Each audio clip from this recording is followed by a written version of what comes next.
ক্ষমতা দিয়েছে। আমি আব্দুল কাদের জিলানী ডাক দিব, আমার আব্দুল কাদের জিলানী নিজের মুখ দিয়ে ডাক দিতে দেরি হয়, মরা মানুষ জিন্দা হইতে দেরি হয় না। জবান খুলে বলা যাবে কি আল্লাহু আকবার। নবীর উম্মতের পাওয়ার আছে না নাই? জোরে কোন আছে না নাই? হায় হায়, ঈসা রুহুল্লাহ কই কি রে, এটা আবার কেমন নবী হবে যেই নবীর উম্মতের এত পাওয়ার? ঈসা নবী কয় আমার আর নবী তাহন লাগতো না, আমি ওই নবীর উম্মত হইতাম চাই।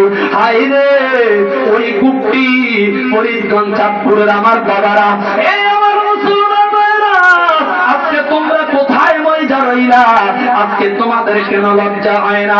তুমি কেমনে আমার নবীরে তোমার মতো কও? তুমি কেমনে নবীরে মাটির কও? তুমি কেমনে নবীরে দোষে গুণে ভরা কও? তুমি কেমনে সাধারণ মানুষের মতো কও? হায়রে তুমি কি নবীর উম্মত না?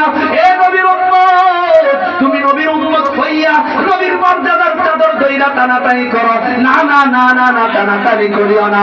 তুমি একবার চিন্তা করে দেখো না, দুনিয়ার জমিনের মধ্যে তুমি এমন একজন নবীর উম্মত হইছ, সেই নবীর উম্মত হওয়ার কারণে তুমি উম্মত সবচাইতে বড় শ্রেষ্ঠ হয়ে গেছ, শ্রেষ্ঠ হয়ে গেছ। জবান খুলে বলেন ঠিক কিনা? নবীর কারণে শ্রেষ্ঠ হইলা, এখন নবীর কও তোমার মতো মানুষ ঠিক কিনা? এমন আছে না নাই? হায় হায়, এমন আছে না নাই? এই জন্য হায় আমার ভাইরা, নবীর মনোযোগ দিতে হবে। বন্ধুরে, আমরা কেমন একটা জায়গায় আসছি, যাক ওদিকে আমি যাবো না, আর একটু পরে করব। আমি যেটা বলতেছিলাম, ঈসা রুহুল্লাহ আপন মায়ের উঠাইলেন। এখানে একটা বিষয় হলো, ঈসা নবী হইল নবী, আর ঈসা নবীর মা হইল আল্লাহর ওলি। জবান খুলে বলা যাবে কি মারহাবা? ঈসা হইল নবী, আর ঈসা নবীর মা মরিয়ম, তিনি হইলেন একজন নবী ওলি। তিনি কি ওলি? জোরে বলেন না মারহাবা। যার ব্যাপারে আমার আল্লাহ কোরআনে একটা বাব তৈরি করছে, জোরে বলেন না সুবহানাল্লাহ। বলে হুজুর হাদিসে বাব হয়, তাফসীরের বাব হয়, কিন্তু আবার কোরআনের বাব কোনটা? আরে কোরআনের বাব তো ওগুলাই, প্রত্যেকটা কোরআনের প্রত্যেকটা সূরাই হচ্ছে কোরআনের বাব।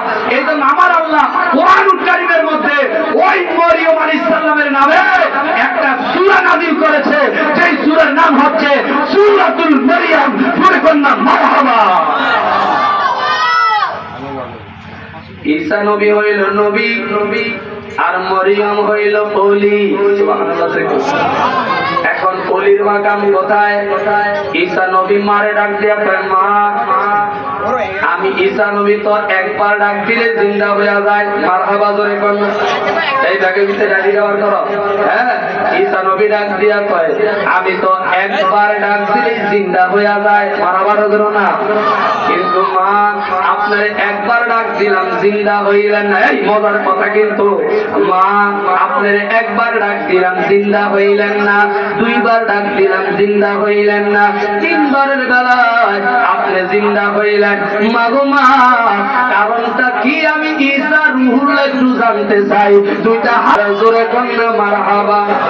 আরে কেউ বুঝিতে পারে না রে ওলি আল্লাহর খেলা, ওরে পীর মুর্শিদের খেলা, ঠিক না? আরে কেউ বুঝিতে পারে না রে ওলি আল্লাহর খেলা, ওরে সারাপাত বাবার খেলা। বেরকম ঠিক না? আরে জোর করিয়া, আরে জোর করিয়া জানতে চাইলে তার ঘটে মরণ জ্বালা। আরে জোর করিয়া বুঝতে চাইলে তার ঘটে মরণ জ্বালা। কেউ বুঝিতে পারে না রে ওলি আল্লাহর খেলা, ওরে পীর মুর্শিদের। আরে জোরে কন্যা পীর মুর্শিদের। জোরে কি পারেন না আপনারা? জবান দিতে পারেন না?